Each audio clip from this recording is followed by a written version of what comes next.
in here I consider spoilers, so you've been warned.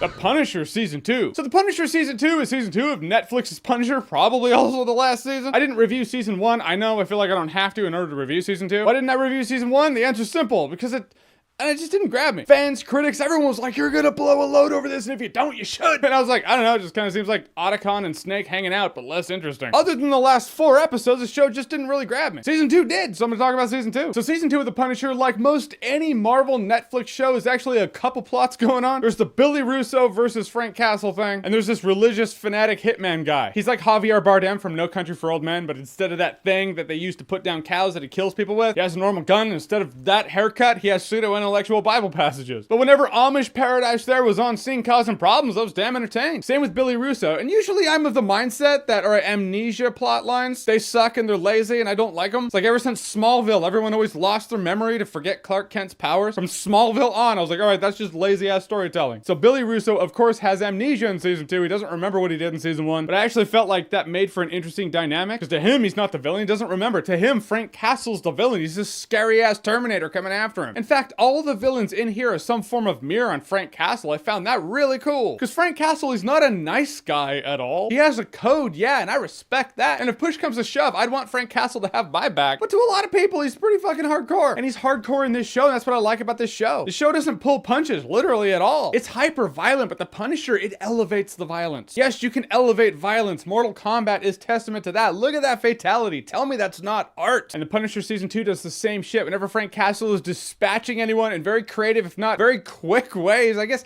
the quick kills are the best. We're just like, blah, done. I was just damn entertained. I do think Billy Russo should have his face more fucked up. I mean, he's Jigsaw. It's like the scars on his face in Season 2 are kind of a mild inconvenience. They're like, no, but he's so pretty. We gotta show him. Granted, it's 2019. In terms of plastic surgery, there have been strides. You can make a pretty busted up face look pretty normal now. But also begs the question, why? Like, why'd they even do that? Just because they can do that doesn't mean they would do that. What doctor's gonna be like, yeah, he's a murdering asshole. We all know that. But you know what? We'll put in the manpower. We'll put Humpty Dumpty back together again. Why not? But I guess if his face looked like the love child between Deadpool and a 100-piece jigsaw puzzle, he wouldn't get that chick. So, all right, whatever. Guess we'll keep him pretty with a couple scars. So what gets the party started is these people are trying to kill this girl. Frank Castle kills them instead, or kills a couple, severely incapacitates a couple others. Point is, she's running from bad guys, so Frank Castle's gonna help her out because that's what Frank Castle does. He protects people. He takes out baddies. He lives for the fight. He lives for the war. And then Billy Russo comes back and he has to deal with that. Both of these plots, they interested me. The Billy Russo one more than Amish Paradise. I don't know why I keep calling him that.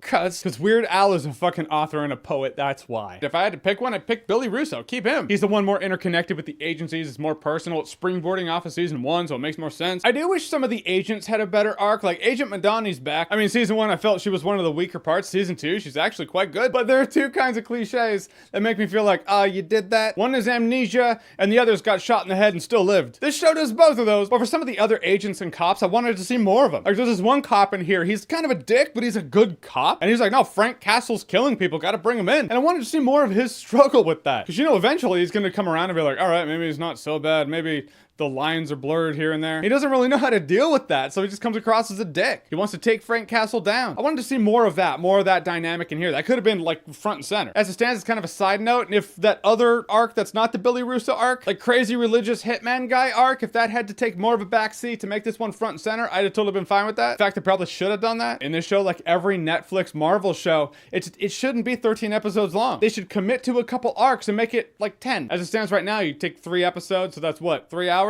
I can think of 3 hours of filler that could go away to make this show feel tighter. In the end, some of the arcs, the way they wrapped up, it was just pretty abrupt. This is where the spoilers come in. So you have been warned. You were warned at the beginning. But crazy religious hitman just kind of goes away. Doesn't matter the damage this dude caused. It just kind of goes away. Granted, the ones pulling the string, they paid for it, but you either have to make that dude pay for it also, or make me really feel like, oh, he's absolved of all wrongdoing. And I don't feel either. He just kind of goes away. I feel like there was a bit of misrepresentation there. There was a story perpetuating at the beginning of the month saying that he's alt-right. He's a religious fanatic who murders people, sure, but in terms of alt-right, a bit different than that. The show does illustrate that he has a past tied into that, but as he stands right here, it's not like he's a neo-Nazi or some shit. I just feel like that story was perpetuated because, well, that's a very topical story. And that'll get views, that'll get hits, that'll get clicks. And after seeing the show, I personally find it a bit irresponsible. Let people go in there and see the character and assess the character themselves. Let the character present themselves to the audience how the character does. Don't misrepresent the character or skew people's perceptions of the character before they even see the show. I just hate clickbaity shit like that. When people misrepresent characters like that in articles and they just run with clickbaity shit, then people make YouTube videos reacting to the reactions and it just snowballs. There was a snowball of shit at the beginning of January that just really, after watching this season, it's not even grounded in reality. The character is a bit different than that. Yeah, whatever. In the end, I thought The Punisher Season 2 was great. It was a great binge. It has great fights, exciting shootouts, bloody satisfaction. If that's what you're coming to The Punisher for, if you realize who The Punisher is, you'll have a good time with it. I feel like I've seen reviews of people who are just like,